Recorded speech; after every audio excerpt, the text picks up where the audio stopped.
Hello all, so my name is Vanessa and I am sort of in the beginning stages of starting some videos that are going to serve two purposes. One, it's allowing me to vlog, digital kind of journal is what I'm doing. And on the other end, I'm also expanding my coaching business, and so I'm allowing myself as a coach to be more transparent, to be more authentic, and share both sides of me. One of those sides is motherhood, and so I believe during this video, we're going to have some extras for my little one who's 3 months. I'll definitely give you all a sneak peek pretty soon of Miss Taylin. I am a mother of 4. I have a stepdaughter and 3 additional daughters, so we have a house full of girls, 4 total. I will give more information about myself down below, but also at the close of this video. But for those who are for those mothers who are more in a hurry and kind of want to get the meat of this video, I'm going to start off with the topic, which is pumping and breastfeeding. I will have to admit that I have had a lot of success with pumping exclusively, and therefore, give me one second. Therefore, I am going to be able to give you more tips about that specifically, given that is my own experience. I will also say during this process of me vlogging and kind of sharing my perspective as a coach, these videos will be unedited. I'm using my phone and more often my laptop and just what I have for the moment. And so right now, I don't want you all to judge my professionalism on what you're seeing right now. You can definitely look me up and find out more information about me. But right now, I don't want to procrastinate. I'm feeling inspired this year in particular to kind of be more transparent and to connect with more mothers and just people in general. But I think motherhood is going to be a big topic of what big focus I will say of my coaching is for fellow mothers and parents and caretakers out there. There will be definitely some other areas as well, a handful of other areas that I'm super passionate about as well. So that was already, let me see where my time is, 2 minutes. Let's get to it. I'm going to give you what I believe is the foundation that has worked for me for pumping exclusively. And I do got my cheat sheet here because, as you know, with little ones, especially a newborn, sleep is hard to come by. And especially when breastfeeding and pumping, of course, that gives you, more time for interruptions, less time for sleep. So my cheat sheet right here has 4 categories. It's talking about routine here, schedule with breastfeeding and pumping. Hydration is such a big one. Food is a big one as well. And then lastly, I would say how you manage your stress / happiness, minimizing stress, maximizing that happiness as much as you can. When you got a newborn, I get it. It's not the easiest. So let's dive in deeper, a little bit deeper into each area. So when it comes to routine and schedule, this is a challenge. I get it. I'm going to acknowledge I'm not going to play like this is super easy, but I think it's really important. I think no matter what the behavior or the result that you're trying to get in life, I think consistency, this is my coaching perspective, consistency is so critical. And from what I've learned in school, just in my studies of health, our body, our mind, all parts of our being works and performs better when we are consistent. And so with that being said, as you're starting off and trying to create that milk supply, it is very critical for you to either be having your baby actually on you breastfeeding, which I have not done, and I didn't have success with that for various reasons, and or you're pumping. So given that I'm pumping exclusively, I would say if you're going to pump exclusively, I did that literally. I've done it with all 3 pregnancies, or not pregnancies, but after having all 3 of the daughters that I actually birthed. It was every 2 to 3 hours. I was actually not trying to establish a big supply with my second. With my first, I had enough for a baby and some change. And with my second, I had enough for triplets within a very short time frame. And I had to be told to donate and to do some things with the extra milk because I just didn't know what to do with it. That being said, as I look back and I reflect, my schedule was on point every 2 to 3 hours at first until my volume increased. Also, without me realizing it, again, I didn't Google, how to establish a big supply. I actually just happened to be in a phase of my life where I was being healthier, but more specifically, just drinking tons more water. So I think hydration was a big one, drinking tons of water. I specifically learned and believe that you should be drinking half of your body weight in ounces plus extra. So let's say if you're 100 and let's just round it up. Let's say if you're 200 pounds and you divide that in half, then just to satisfy your own body needs, you should be drinking 100 ounces. You want to come over here? Or you wanting to say, hey, are you tired? We'll see. I think she's got the teething going on. She's already teething. Yeah, she's putting her fists in her mouth, chewing on her fingers. So if you're 200 pounds and you would divide it in half, that's 100 ounces that your body needs just on a normal day. If you're drinking caffeine, if you're drinking any alcoholic beverage, teas, all of that goes under caffeinated beverages. If you're exercising, then you need to add more. For exercise in particular, it's about, I would say, what I've heard is a good rule to follow is about another 8 ounces per 20 minutes or so of exercise. So when you add all that up, that's a ton of water. And I know a lot of people, from my experience, say that it can be challenging drinking enough water, just for your body weight. So when you add enough to produce all that milk, I get it's a lot. So I'll go to the next category, food. I will say again, I didn't try to do this. It wasn't on purpose, but oatmeal by chance. My body with my second was craving tons of oatmeal, so I was eating tons. And after the fact, I actually learned that supposedly oatmeal is one of those lactogenic types of foods, foods that are more correlated with mothers being able to produce more milk. So with my second, oatmeal was one of the big factors. What I will say with this third time of me doing this and producing enough for triplets again, I'm not doing anything specific, but my diet that I will share that's working for me is lots of whole grains, whole grain bread, crackers, pasta. Whenever I do have carbs, it's going to be whole grain. I know you want to come over here. I know you do. She's going to come over here in a minute. Whole grains. Another thing that I do pretty consistently is a pretty good portion of fruits and vegetables every day. Not huge, probably not enough for my size and my lifestyle, but just at least consistency every day. Other lactogenic foods that I know that are correlated with producing a lot of milk are, let's see, nuts, almonds and all those things, and definitely green leafy vegetables. So I love spinach. I can eat a whole bag of spinach, in a salad. All of that stuff is really good. But again, if I had to rank order them, I think your routine and your consistency is really important. Hydration, food, also the amount of calories. So if you're someone, unlike me, who might not eat enough in a given day, then of course you need to be mindful. If you're wanting to produce enough for your baby, that's an extra 500 calories. It's more than pregnancy. And if you are someone who's trying to be an overproducer so that you can save that extra milk for your child, or so that you can donate or sell the extra milk, it's a great way to make some extra money. I'll create a separate video about that talks about the process of being able to sell breast milk, or donate, because I've done both. I'm doing both currently. I did it with my second.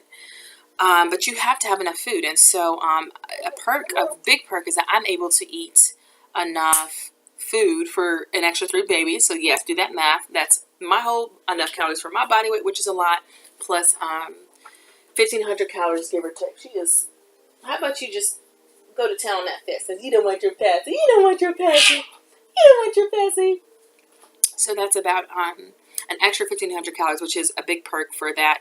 And that's to maintain. That's for me. For me, I'm able to eat that much extra and produce enough milk for 3 babies and maintain my weight. Now, if I want to lose, I can still produce that much and gradually decrease my calorie intake and go from there. So that's a perk too if you're wanting to lose weight, which I do. But we'll get there little by little. I'm kind of enjoying myself right now.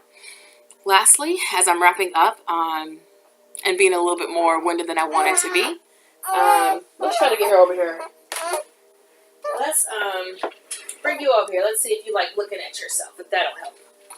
Say hello, world. Say, my name is Taylin. It's my little one. She's teething already, just like my second one. We're going to talk, look at her. We're going to talk lastly about minimizing stress, and then I'll kind of give you some more information about myself. So look at you. How are you so quiet now? You're just looking, you're taking it all in. This is pretty entertaining. Yeah, you like. Okay. So the last foundational factor I would bring up is minimizing stress. Hey, easier said than done. Motherhood is no joke. Being a new parent is no joke. I won't even get into the details of that. I have plenty of more videos to come about all of that. But I would say it's critical for you to allow your emotions to flow. So when you're feeling frustrated, when you're feeling sad, or when you're feeling overwhelmed, whatever, acknowledge that emotion. Be human. And that now it's going to sound like I'm contradicting myself, because I'm also going to say, hey, be human, let those emotions flow, but also balance that with a lot of positivity, a lot of positive thoughts and intention, being very intentional. I'll stop there. Other foundational things that go up under minimizing stress, I would say deep breathing for sure. That's just a physiological component. It's just, that's how our bodies are engineered. The more deep breaths you take in a given day, in a given moment, it's instant relaxation, and especially with prolonged periods, it releases, the stress hormones in our body, so cortisol decreases. It does amazing things in your brain, and I can go on and on about the benefits of deep breathing and meditation to a certain extent. Meditation as well, but again, you don't have to meditate to do some deep breathing. You could be taking your deep breaths no matter where you are and whenever. And what's interesting is, of course, the more stress we get, the shorter our breaths become. And so again, just try to be mindful about that. Lastly, easier said than done. It's something that I'm still working on. 2 things. Asking for help. So even if you are someone who doesn't have a partner to help you, or a lot of family members and friends, I am someone who's a very spiritual person. And so even if it's asking God to send you those connections, those friends or that partner or whomever can help you, have that faith and pray about it. If you're someone who's not a believer, then just, maybe just put it out there, just kind of take a chance. And if you don't believe in prayer, just try to have some positive thoughts about what's possible in our world. And again, if you are someone who has a partner and some help, then ask for help. And it's easier said than done. I'm someone who is too often being that super mommy who's doing it all without asking for help proactively. And it's for some different reasons, and I'm still working on it. So that will be another video as well. So one more key point under the minimizing stress, I will say, is also playfulness. Easier said than done, but these kids come out and they are playful and they are just free-spirited, and they have so much to teach us. And the more we can remember, the more that we can actually be more like our children, carefree, go with the flow. Again, they let their emotions flow. When they're upset, they're upset. When they're happy, they're happy. If we could be like that, if we can remember that innocent state and that free-flowing state, then we're able to get, oh, there goes that alarm. Oh, whoop, whoop, whoop. Okay. Unedited videos, that's what's going to happen. My point, being playful, easier said than done, go with the flow, free-spirited, childlike. I'm telling you, it's hard for me. I smile a lot. I'm a happy person generally, but I can be serious. So again, to remind you all, this video was a little bit longer than I anticipated. That's probably how most of my videos will be. But the foundation, from my perspective, and what has worked wonders for me, I'm so grateful. Your consistency in your routine, every 2 to 3 hours, whether that's a combination of breastfeeding and pumping, or whether you choose to pump exclusively, try it out. Every 2 to 3 hours, 20 minutes, 15 to 20 minutes at a time. And I will do more details. There's some more details that we can get into, but we're going to wrap it up. Hydration, half your body weight plus tons extra for all that extra. Why does it keep doing that? This is awesome. Y'all are getting some extra perks in here. And I think I got one more that's gonna, let's see if I can dismiss it. Can I dismiss it?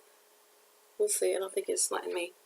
And hydration, food, whole grains, balance, healthy food, be human, have some other things that you really enjoy, but I think whole grains have worked wonders for me, and oatmeal worked wonders for me with my second. I'm not eating oatmeal now. I'm still producing enough milk for 3 babies. And then minimizing stress. So I'll wrap that up. 14 minutes, maybe a good double the time that I was expecting as far as trying to get to the point. But for those of you who wanted that information, there it is. I hope it's helpful. I am happy to take your questions. My information is below, but my email is a good place to reach me. That is the last alarm. Let's see. That's the last one. I was trying to dismiss it. All right, no more. It won't come on. It shouldn't come on again. Okay, so that's my perspective on the foundation for breastfeeding, or for pumping exclusively. What I will now transition into is giving you a little bit more about myself. I am first and foremost a mother and a wife, and I told you we have 4 stepdaughter, 3 additional daughters that I birthed. What's going on? Is it the TV? Is it the TV? What is it? You never know. That's what makes it tough. Ooh, was that a burp? Yeah, so 4 daughters. I call my partner my husband, but technically we are actually just now about to get married next month.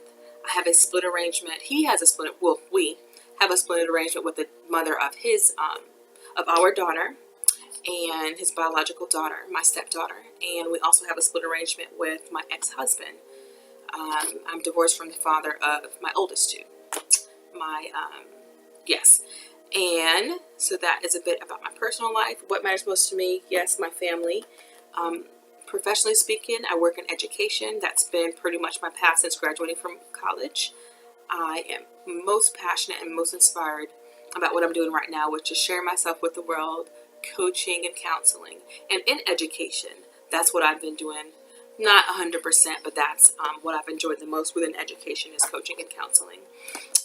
What else will I say? I am a passionate fitness instructor. So I actually teach Zumba classes and I also teach dance mix classes. I actually am in my Zumba here right now.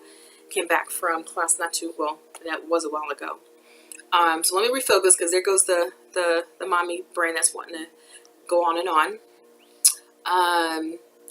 I am also, given that it's the beginning of this process, trying to find the language for exactly what I am. Yes, I'm a coach, but I also believe, for me, the spirituality piece is a really big component. So I've been on a big path, spiritually speaking, of where I was in church for a little bit, kind of religious, out of church, believed in God, didn't believe in God, all over the place. But now, spiritual, I'm very open-minded, but definitely believe in God and the universe. And although that's the case, I don't assume you do. And although I will talk about my perspective when it comes to spirituality, I will never assume that, this is the right perspective for you. It's just me being who I am, and it's just my lens that I have right now. So all that to say, I feel that one of my gifts is also being a spiritually intuitive person. So being able to read people's energies and just vibes and just kind of having that intuitive sense that sometimes you know things before it actually happens. That's a gift of mine that I'm trying to just not bottle in and just benefit for myself, because there's different things that I have benefited from greatly with being highly intuitive and sensing and feeling things before they happen, and want to share that gift with others as well. So that is me. You have links to my social media sites below. I will admit and say that I am way more on Facebook than any of the social media sites, and Snapchat as well. I also, I don't know what's going on. Are you sleeping? I think you're sleeping. I think you're sleeping. Or you want to stand up. She likes standing up. Facebook more so, and my email, happynessa1111@gmail.com. Other social sites are down there if you want to know more about my professional experience. Definitely look me up on LinkedIn. It'll give you my experience and my resume. Also, I am a published author. Last year just had that happen. And the book is all about holistic health, spiritual practices, even if you're not a spiritual person. The language is open-minded and it's not, pushing my perspective on you. It's about holistic health, spiritual practice, and different things you can do from a psychological perspective to kind of get that happiness that we're all really seeking in life. It's all about, getting what you want in life. How? What is the science? What is the psychological science? What is the holistic health science?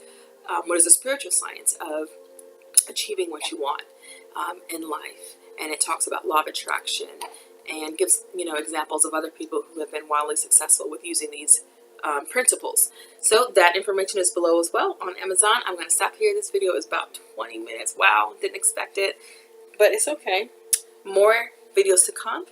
And like I said, connect with me. Right now, March and April will be, I'm very hesitant to say a downtime, but basically I'll say I'll have, I will say I will have more free time compared to some other months. So please take advantage of that and connect with me. I'm happy to answer some questions. I'm also going to throw it out there lastly as I wrap it up, that I'm happy to do some free coaching. So whether that's like an email exchange that kind of goes, a little bit further, back and forth, that turns into some coaching via email, whether it's a phone, a short phone conversation or whatever. I'm open-minded about how that session can take place, whether it's a video chat or whatever.